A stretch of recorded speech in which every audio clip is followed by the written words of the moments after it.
প্রিয় তুমি, জানি না এই চিঠিটা তুমি কখনো পড়বে কিনা, তবু আজ মনটা তোমার দিকেই ফিরে গেল।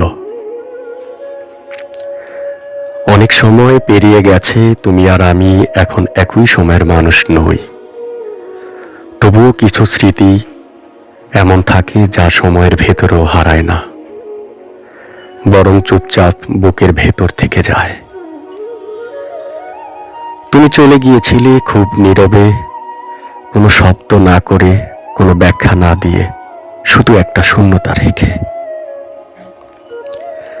আজও অনেক কিছুতেই তোমার অভ্যাস খুঁজে পাই।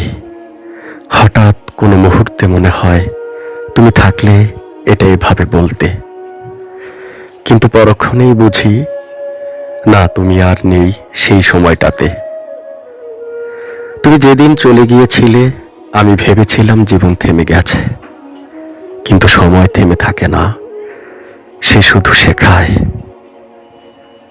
আজ আমি সেই জায়গায় নেই যেখানে একদিন দাঁড়িয়েছিলাম ভাঙা হাতে, ভাঙা মনে। জীবন ধীরে ধীরে আমাকে আবার গুছিয়েছে, সবকিছু একসাথে না, কিন্তু টুকরো টুকরো করে।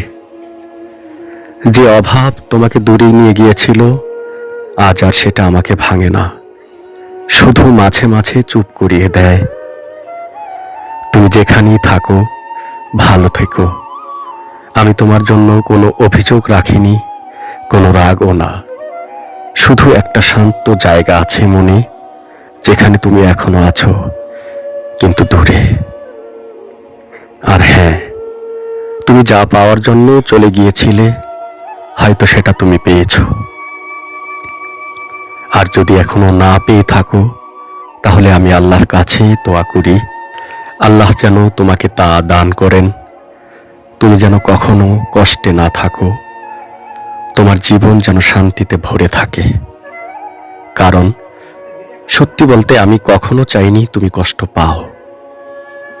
আর যদি কখনো জানতে চাও আমি কেমন আছি, তাহলে বলবো আমি এখন ঠিক আছি, হয়তো আগের মতো না, কিন্তু ভাঙাও না। আমি এগিয়ে গেছি নীরবে, নিজের মতো করে। ইতি একজন মানুষ যে শিখেছে সব মানুষ পাশে থাকে না, কিন্তু সব স্মৃতি কখনো চলে যায় না।